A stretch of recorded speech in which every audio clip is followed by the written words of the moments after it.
atentos, lo habéis visto en Z211, con el cual se ganó un Goya, y hace un acento... O sea, es la primera vez que se da un Goya a alguien por perder el acento argentino. Sí, claro, que perder el acento argentino es bastante curioso, pero que también en su carrera lo ves, ha hecho una peli ahora Overdose, haciendo de mexicano, estaba en Narcos, haciendo de colombiano, mi familia es colombiana, mis padres, y lo ves y dices, que habla igual que mi papá. O sea, que lo hace exactamente igual, pero más allá que la parte de todo el talento actoral de estos actores, por supuesto todo el mundo, nadie cuestiona, eran dos personas que entendían muy bien de dónde venían cada uno de los personajes. Bruno entendía muy bien de dónde venía Elena, se identificaba mucho con esa Elena de Barcelona, o sabía identificarla bien entre su grupo de amigas, y Alberto entendía lo que es ser un migrante latinoamericano en España. De hecho, es muy curioso cuando él cuenta su historia como migrante, como actor, para esa peli 211 en la que se hace famoso, como iba a un locutorio a poder conectarse a un correo porque no tiene internet en casa, para ver si le habían dado la parte de esta película que le lanza a la fama, ¿no? Entonces sí, en los momentos que salieron los nombres de estos actores, para nosotros era un wishlist, la carta de los reyes. La carta de los reyes, que se llama aquí. Y fue muy fácil porque en el momento que ellos leen el guión, quieren participar en la peli, no tuvimos que buscar más. Teníamos lo que hicimos desde el principio, por suerte. No sé si ya habéis vuelto. Ya habéis salido del aeropuerto y os han dejado pasar. Ya habéis notado que el taxi cuesta más que aquí. Bueno, no, en Tarragona no. Cuando queráis preguntar alguna cosa, pues lo típico. Sorry for our international friends, you are lost in this Q&A. That's how it is. Más allá de la decisión de casting, específicamente con ellos, y que al final es o sea, habéis ido añadiendo experiencias personales, yo quiero saber el momento en que os decís, a ver, ¿cuál de las cosas que nos han pasado en un centro así vamos a poner? O sea, ¿cuáles ponemos y cuáles no ponemos porque igual ni se las creen en la peli? Seguro, hay muchas que no te las creerías, seguro. Pero realmente escogimos las que sentimos que podrían hacer una buena historia, una buena película. Y hacerlo de la manera más natural y más verosímil posible. Y hacerlo de la manera, no sé si es la palabra adecuada, pero más entretenida. ¿Sabes? O sea, te agradezco que habéis hecho una peli de 77 minutos. Sí, nosotros también. O sea, yo admiramos mucho a la gente que aguanta películas de mayor duración, pero esta sentimos que esta es lo que tenía que durar. Ni más ni menos, porque queríamos ir de alguna manera al grano, pero sin traicionar los sentimientos de los personajes. Y eso es. Pero realmente construimos la historia así, ¿qué es lo que le pasa a esta pareja? ¿Qué es lo que le pasa? En ese contexto. Y por ello justamente también se escogió que él fuese venezolano y ella fuese de Barcelona, porque viven esa experiencia de maneras muy distintas. Él, como nosotros, quiere pasar desapercibido ante las autoridades, pero ella se enfrenta a ellas, pero se resquebraja al mismo tiempo. Pero luego lo empieza a vivir como él. Y es así, eso es. Por otra parte, la película fue rodada en Barcelona, totalmente, ¿no? En el espacio que crearon al uso. Y yo siempre he tenido curiosidad de... al final son muy pocos espacios, ¿no? Con muy poco... soltar varias capas de significado y de tocar varios temas, tanto emotivos como sociales, de relación de pareja, etc. Y se nota que casi son dos guiones convertidos en uno único, y vosotros sois los directores trabajando en una única película. Tú hiciste la dirección de foto. Entonces, ¿cómo os habéis repartido el trabajo? ¿Cómo habéis construido esto? ¿Quién se ocupaba más de que Bruna fuese menos Bruna? ¿O que todas estas cosas? Creo que partió de algo bastante orgánico, porque nos conocimos hace mucho tiempo y en aquel momento, cuando nos conocimos en Caracas, hubo una inquietud de ver si hacíamos algo algún día, y muchos años después coincidimos en Barcelona y lo volvimos a hablar, y salió esto. Por suerte compartimos las mismas referencias, entonces es un buen punto de partida como para, bueno, vamos a hacer la misma película. Es cierto que tener dos cabezas para decidir es más complejo que una sola, pero cuando funciona vas muchísimo más rápido, y vas uno empujado al otro, el otro empujado al otro, y llegabas a un punto en el que no necesariamente llegas tan rápido si estuviese solo.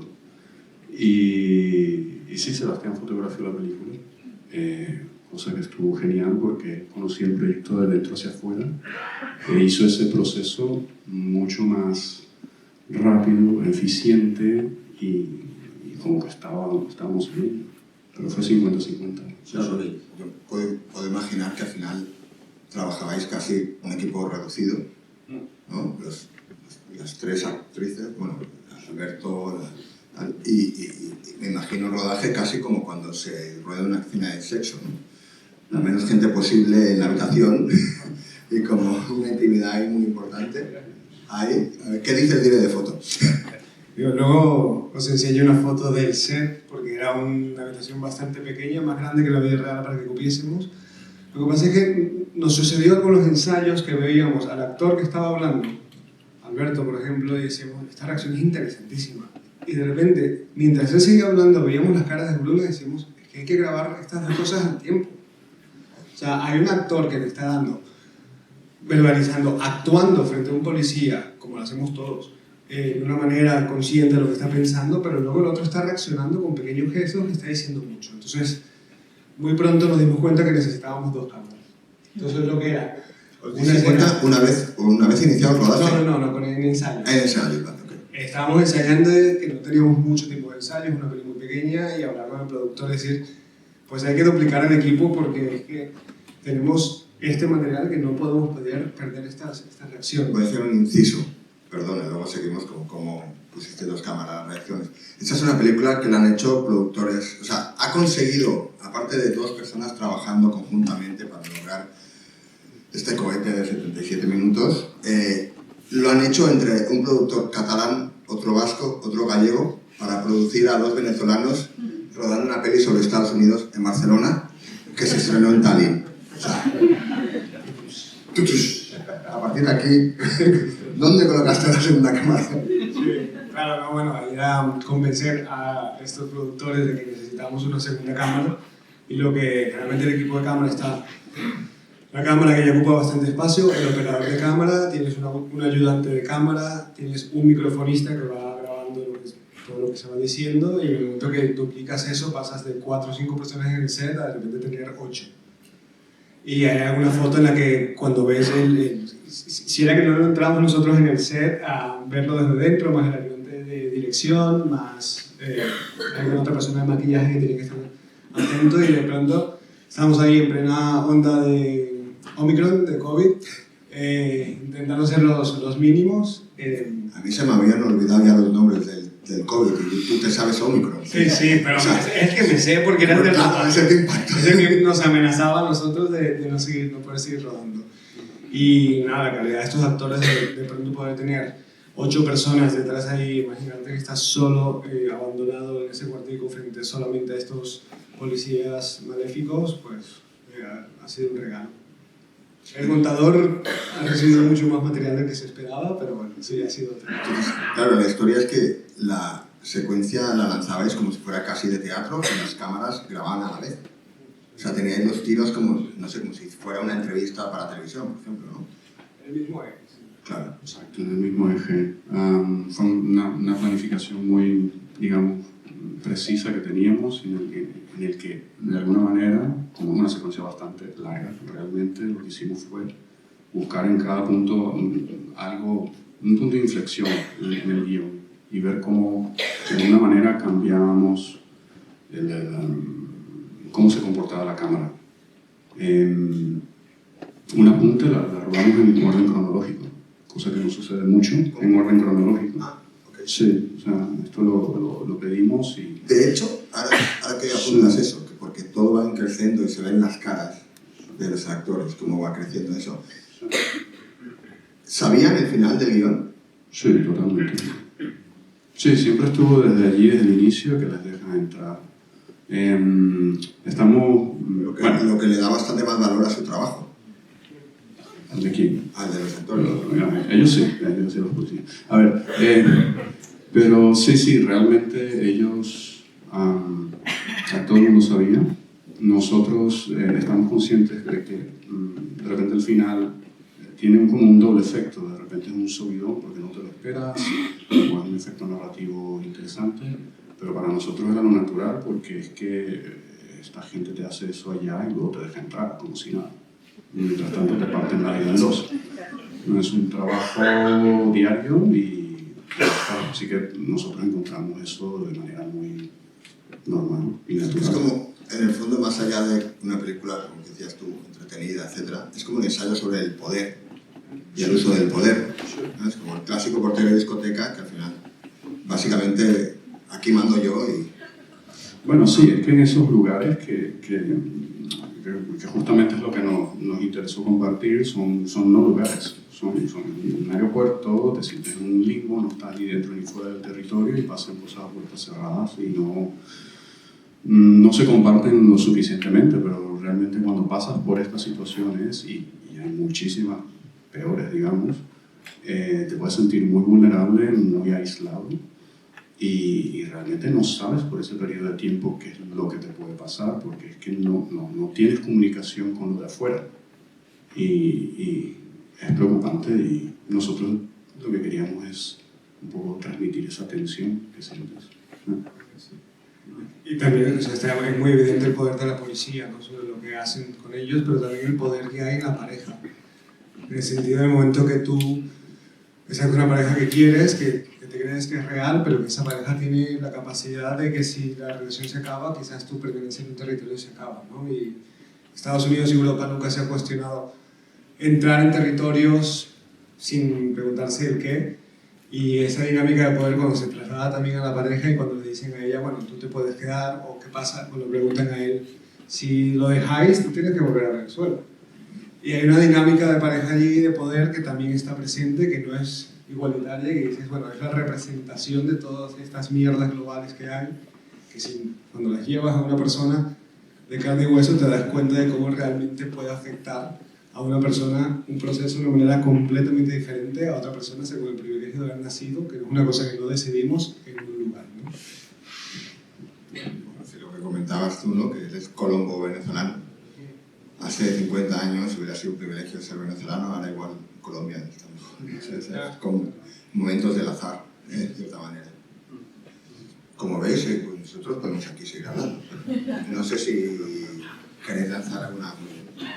Creo que quería decir que quería daros las gracias porque es una película valiente que te hace reflexionar mucho y bueno, que tiene tensión durante toda la película, y creo que es muy necesaria porque estamos a la deriva en un mundo donde la extrema derecha está cada vez gobernando la mayor parte y bueno, la deriva pues puede ser mala, bastante mala, ¿no? Entonces, como ciudadanos todos tenemos nuestro granito de arena y bueno, felicidades por la película. Solo quería comentar eso.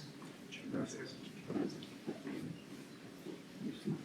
Felicidades por la película, igualmente también. Yo me siento reconocido en algunas situaciones más bien de una chica, ¿no? En Estados Unidos he ido unas cuantas veces y tengo algunas situaciones incómodas de perder vuelos también, o sea que también me sentí muy representado. Aparte del poder, yo creo que hay un fondo común también, que es el miedo. El miedo en la pareja y el miedo al desconocido de la pareja a veces, y también el miedo, digamos, cuando eres migrante, es decir, un miedo que yo creo que refleja mucho, que es la base de la película, ¿no? El miedo en general, en la cultura, en la sociedad, a la persona que viene de fuera, que te roba el trabajo, a que sean más que tú, a que sepan más que tú, un poco. Y a mí me pasa en mi trabajo también, yo ficho a muchos profesionales y son muchas veces gente de fuera. O sea, gente como que se sorprende y dices, no, es que esa persona sabe lo que quiere. Y a veces yo noto en España, en Europa, es como que culturalmente nos hemos un poco acostumbrado a ciertos derechos, a ciertas cosas. Nos hemos acomodado no es malo, no es malo, yo no lo critico, pero a veces viene gente de fuera que dices, es que esa persona aprecia lo que tiene. Entonces, un poco el miedo, digamos, te das cuenta de que aquí también hay miedo, ¿no? En Europa, en España, en los padres, en la familia, ¿no? Es a nivel cultural. Y yo creo que es una muy buena representación en la película y el miedo está un poco por todas partes, ¿no? Y me gusta verlo representado con una forma tan minimalista, ¿no? Desde una habitación puedes llegar a explorar todo eso, así que felicidades. Hasta ahora las preguntas no han sido preguntas, pero sí que una de las capacidades que tiene la película es como buscar a todos estas situaciones que hemos vivido en muchas, no sé si en muchas ocasiones, y ponerte como en la situación del otro, ¿no? Yo recuerdo la primera vez, o sea, una historia personal, la primera vez que fui a Estados Unidos, la primera barrera que me encontré, de pronto el tipo leyó García, tal, digo, ¿usted es de España? Y dice, sí, pues mira, yo, tal, mi padre es de México, tal, y me empezó a hablar en español, y dice, ¿y qué pone? Porque en tu pasaporte no pone qué oficio tienes. Y, bueno, el mundo freelance cultural, ¿qué oficio tienes? ¿No? Y le digo, bueno, yo soy programador, soy curator, veo tal, ¿y qué haces? Pues veo películas, no sé qué, festivales. Y se me quedó mirando como con los ojos medio en blanco. Di que eres profesor.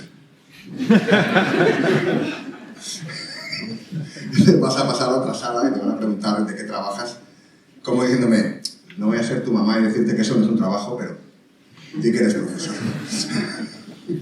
Total, que entré a Estados Unidos como profesor.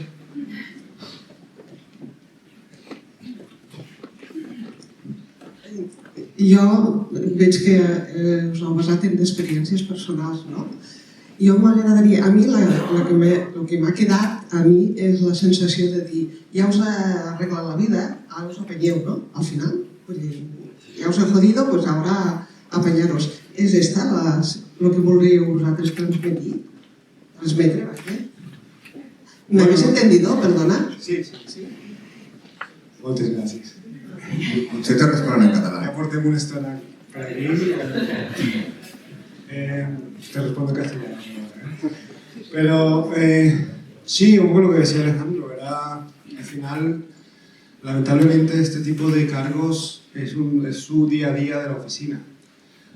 Nosotros, para documentarnos para la película, pusimos muchas experiencias comunes y luego vimos una serie que está en National Geographic, que luego en España se puede ver en Disney Plus, que se llama How to Catch a Smuggler, y es sobre policías de aduana interceptando gente que está haciendo cosas, lo que ellos consideran ilegales, en aeropuertos de Estados Unidos. Y te sorprende ver cómo es un día para ellos de oficina, en los cuales, así se equivoquen, no les importa, es como que, bueno, van a mirar qué hay algo importante, no, bueno, déjalo pasar al siguiente. Entonces, claro, justamente es eso.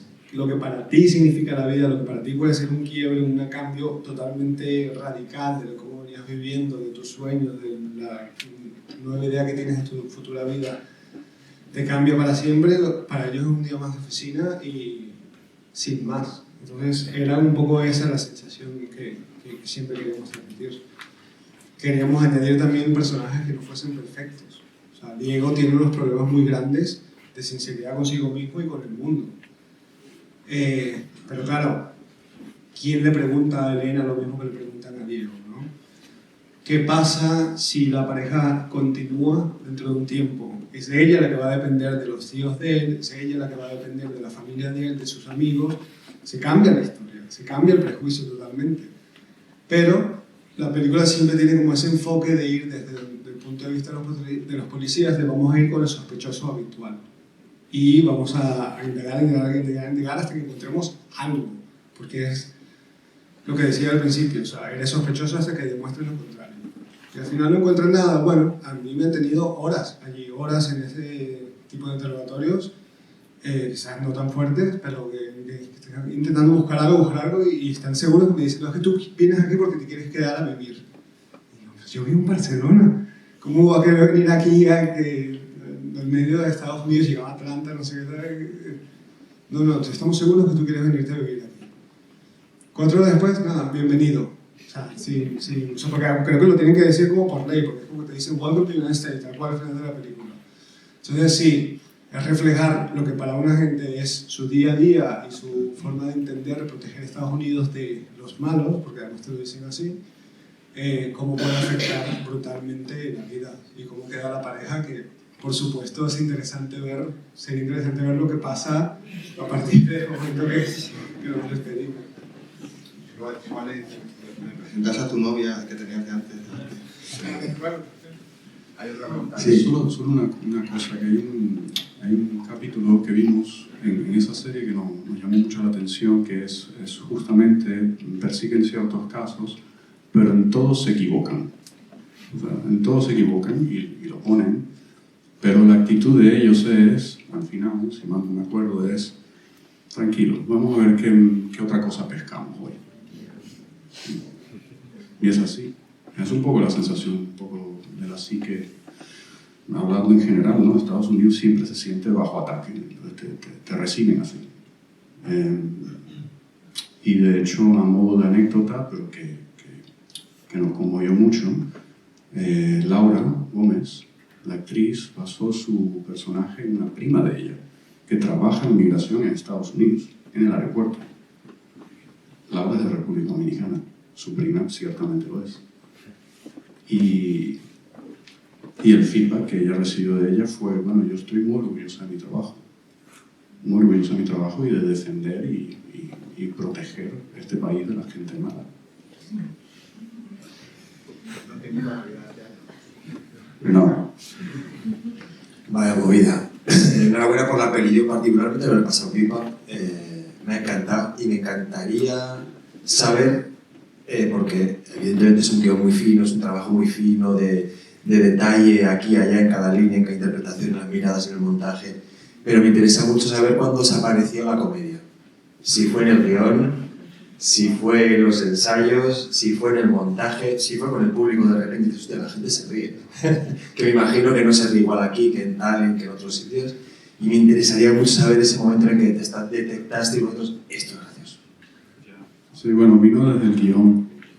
O sea, era ya deliberado, ¿no? Sí, era deliberado desde el guión y eran momentos, bueno, un poco para distendir la tensión, pero también era porque realmente el personaje de Bruna se pudiera comportar así ante esto, o sea, se lo toma así y se enfrenta y dice estas cosas, mientras que él no. Pero esas pinceladas salieron de lo escrito y luego cuando ellos los verbalizaron y lo ensayaron, pues lo sintieron verídico, muy natural, incómodo a la vez, ¿sabes? Pero, sí. ¿Otra pregunta aquí? Sí, hola. Yo iba a hacer la misma pregunta que él, porque veía que estábamos todos como riéndonos, pero no había parte de, ¿no? Pues, qué cabrones, ¿no? Por decirlo de alguna manera. Como ya lo ha hecho él, pues iba a contar también una anécdota que me pasó a mí, yendo a Argelia, haciendo una producción audiovisual allá, que te preguntan, ¿no? ¿A qué te dedicas? Y éramos tres. Sí. Me acuerdo al decirlo tú. Sí. Y uno puso que era ama de casa, el otro puso que era cantautor y yo puse que era picoleto. Entonces, todo desde el cachondeo, ¿no? Pero nunca sé qué hubiera pasado si nos hubieran cogido y me dicho, a ver, porque nos preguntaron qué era, y me preguntaron qué es ese picoleto, ¿no? Y yo dije como que era algo de construcción. Y no se sabe lo que es picoleto, es guardia civil, es en argot. Y claro, antes decían ahí el privilegio de los que somos europeos y ahí nos la jugamos también un poco, ¿no? Había habido un atentado, había 20.000 controles en el aeropuerto, pero desde esa inocencia de qué nos va a pasar, ¿no? Inocencia muy absurda, pero nunca sabremos qué nos puede haber pasado.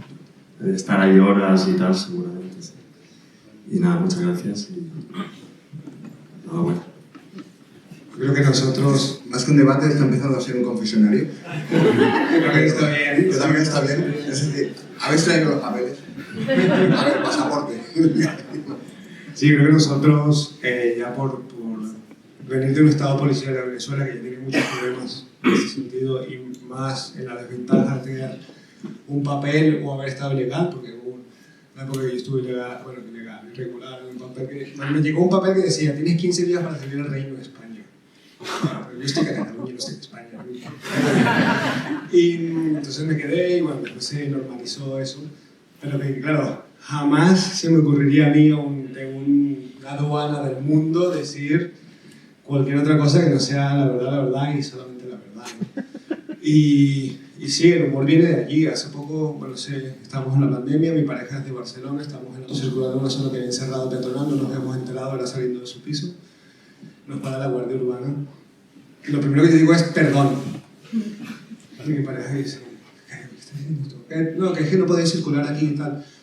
Y dice, pero está señalizado. Yo, no, yo había pagado la moto, me estaba bajando, estaba haciendo una venia, no sé cuál.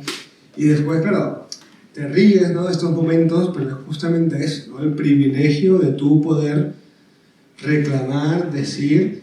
Y mi pareja decía, no, o sea, dice, vale, entiendo que eso es una zona, pero es que lo habéis hecho fatal. Y yo sudando, diciendo, por favor, cállate la boca, ya nos están dejando ir, ya ha pagado la moto, nos vamos a aparcar aquí y lo que sea, ¿no?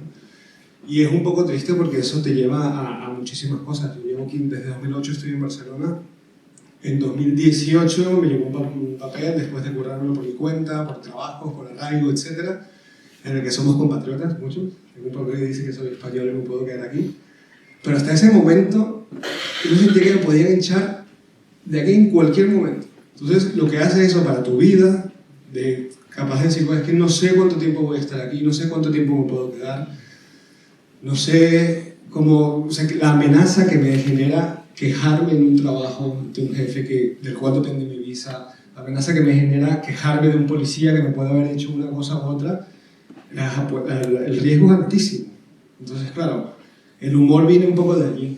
De pronto de Elena que puede decir, bueno, un perro, pero claro, ¿cómo empieza Elena y cómo acaba, ¿no? ¿Cómo acaba Elena cuando como europea se ve sometida ante el Estado policial de Estados Unidos y empieza a entender y a vivir lo que Diego y quizás nosotros hemos vivido de toda la vida? Que es que tu estado en esta situación tiene que ser de absoluta sumisión, porque eso garantiza tu posible supervivencia.